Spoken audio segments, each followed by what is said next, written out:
এখন আমি সবথেকে গুরুত্বপূর্ণ একটি অঙ্কের সমাধান করাবো। আজকের অঙ্কটি থাকবে সম্পূর্ণ ২ টা সূত্র প্রয়োগ। কয়টা সূত্র প্রয়োগ থাকবে স্যার? ২ টা সূত্র। আমি এতক্ষণ ২ টা সূত্র শিখেছি। একটা হচ্ছে স্কয়ার আর একটা হচ্ছে কিউব। এখন ২ টা সূত্র মিক্স করে 5 এর সূত্র শিখবো। কিভাবে শিখবো সেটা দেখেন।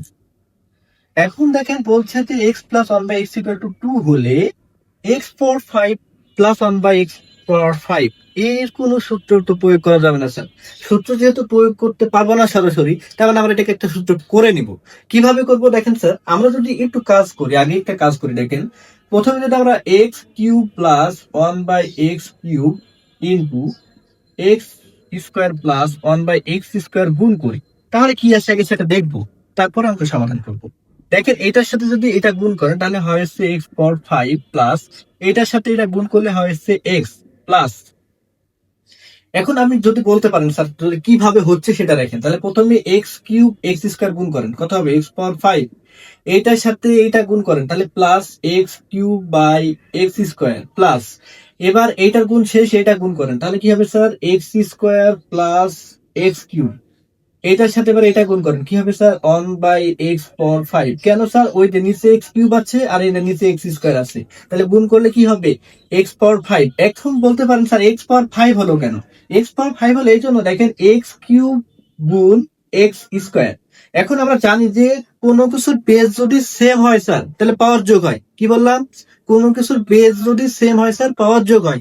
দেখেন তো এইটার পাওয়ার এর বেস হচ্ছে x, এইটার বেস কি এক্স, তাহলে একটা বেস নিয়েছি স্যার, বললাম বেস সেম হলে পাওয়ার যোগ হয়। স্যার পাওয়ার কত আছে এটা 3 প্লাস এটার পাওয়ার কত স্যার 2, তাহলে যোগ করেন তো কত হয় x⁵, ওই যে স্যার x⁵ হয়েছে।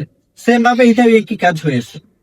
এখন এটা ক্যালকুলেশন করেন স্যার x⁵ প্লাস এটা দিয়ে যদি এটা কাটেন তাহলে x হয়, তাহলে x প্লাস এটা দিয়ে যদি কাটেন তাহলে 1/x প্লাস 1/x⁵। দেখেন তো আপনি একটু খেয়াল করেন, আপনার যে লাইনটা ছিল সেটা ছিল হচ্ছে x⁵ প্লাস 1/x⁵। স্যার এইটুকু তো হয়েছে, এইটুকু থেকে হইলো, কিন্তু আপনার তো এটা এক্সট্রা আসছে না স্যার, তাহলে এটা বাদ দিয়ে দেন। আমার কথা কি বুঝছেন স্যার? এটা যেহেতু বেশি হয়েছে এটা বাদ দিয়ে দেন, plus 1/x।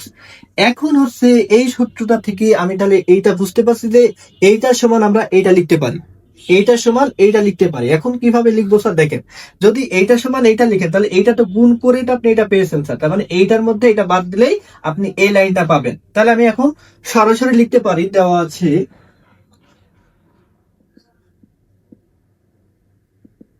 x plus 1/x = sir 2। এখন আপনাদের এইটার মান নির্ণয় করতে হবে যেহেতু স্যার, তাহলে মান নির্ণয় করতে হলে কি স্যার এইখান থেকে তো আপনাকে এইখানে আসতে হবে, তার মানে এইটার একটা মান পাবেন, এইটার একটা মান পাবেন স্যার। এই দুইটার মান আগে বের করে নেন, তারপরে আপনি এই সূত্র প্রয়োগ করবেন। তাহলে লিখেন যে এখন x³ + 1/x³ = a³ + b³ এর সূত্র প্রয়োগ করেন, মান নির্ণয় সূত্র a + b whole cube minus 3ab into a plus b. Sir বলছেন কি না?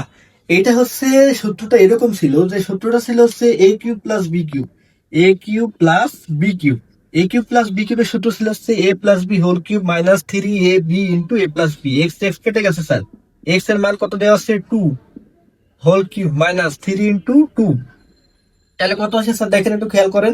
2 এর উপরে কিউব মানে হচ্ছে 8 মাইনাস 3 দুগুণে 6, তাহলে বিয়োগ করলে কত হয় স্যার 2। এইটার মান পেয়েছি কত স্যার 2। এখন এইটার মান পেয়েছি স্যার, এখন বের করবো কার মান স্যার? এটার মান পেয়েছি, এটার মান বের করেন x² + 1/x², x² + 1/x² যদি হয় তাহলে এইটার মান কত পাবো স্যার? এইটার মান পাবো হচ্ছে a + b whole square minus 2ab। আমার কথা বুঝছেন কিনা? a² + 1/a² + b² এর ফর্মুলা কি ছিল স্যার মান নির্ণয়ের? a + b whole square minus 2ab। এখন দেখেন a + b এর মান কত স্যার 2, তারপরে কত স্কয়ার মাইনাস 2, এক্স এক্স কেটে গেছে, 4 - 2 = কত স্যার 2। এখন আপনি দুইটা মান পেয়েছেন, একটা হচ্ছে x² + 1/x², x³ + 1/x³। এই মানটা এইখানে বসানোর পরে কি করবো স্যার? এটা বাদ দিলে তো आंसर হয়ে যাচ্ছে। এইটা হচ্ছে এইভাবে করব। এখন দেখেন স্যার আমরা দুইটা মান পেয়েছি, কার কার মান পেয়েছি স্যার? একটা মান পেয়েছি হচ্ছে x cube plus one by x cube, আর একটা মান পেয়েছি স্যার কি x square plus one by x square. এই দুইটা মান থেকে আমরা কি লিখতে পারি স্যার? এইটার মান লিখতে পারি x four five plus one by x four five equal to লিখতে পারি x cube plus one by x cube into x square plus one by x square minus x plus one by x. ওই যে sir খেয়াল আছে কিনা, আগে দুইটা যোগ করলাম, আগে দুইটা গুণ করলাম, গুণ করার পরে কি একটা বেশি হয়েছিল, এখন ওই বেশি থেকে তো এটা বাদ দিলে তো আমি এটা পাবো। আমার কথা কি বুঝতেছেন কিনা? আমাদের এই দুটা গুণ করলাম, গুণ করার পরে যদি যোগ করি তাহলে কি বেশি হয়ে যাচ্ছে, যোগ করলে কি বেশি হয়ে যাচ্ছে। তার মানে কি আমরা এইটা এই পাশে নিয়ে আসছি, এইটা এই পাশে নিয়ে গেছি শুধু, মানে এই দুটা গুণ করেছিলাম, করার পরে এইটা এই পাশে পেয়েছিলাম, কি পেয়েছিলাম, এইটা এরকম পেয়েছিলাম। দেখেন আমি একটু আরেকটু বুঝাই দিচ্ছি, x cube plus one by x cube গুণ x square plus one by x square, এটা গুণ করে কি পেয়েছিলাম স্যার? মনে আছে কি? মনে আছে? দেখেন আপনি খেয়াল করেন কি পেয়েছিলেন, x power five plus one by x power five plus x plus one by x, এইটা পেয়েছেন স্যার। আমি কি করলাম স্যার, এইটাকে হচ্ছে এই পাশে নিয়ে আসলাম, এইটাকে এই পাশে নিয়ে আসলাম, শুধুমাত্র পক্ষান্তর করেছি। পক্ষান্তর করে তো আমি x power five plus one by x power five এর মান পেয়েছি। তাহলে এখন মান বসিয়ে দিলে স্যার এই অঙ্কের সমাধান হয়ে যাবে। তাহলে দেখেন মান বসান, তাহলে x cube plus one by x cube এর মান কত পেয়েছেন স্যার? টু। বসান, two into x square plus one by x square মান কত পেয়েছেন sir? Two into two minus x plus one by x এর মান দেওয়া আছে কত স্যার? টু। এই যে স্যার টু। এখন কি করবো স্যার? গুণ করেন, দুই আর দুই গুণ করলে চার হয়, চার মাইনাস দুই বিয়োগ করেন স্যার দুই। এইটা হচ্ছে এই যে অঙ্কের মান। বোঝা গেছে কি?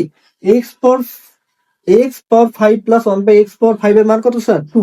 তাহলে এই অঙ্কের মান পেয়েছে স্যার টু। এইটা হচ্ছে এই অঙ্কের সমাধান। পরবর্তী যে 7 নম্বর অঙ্কটি আছে স্যার, এই অঙ্কটি আপনারা নিজেরা করবেন, করে আমার কমেন্ট বক্সে জানাবেন। ধন্যবাদ সকলকে।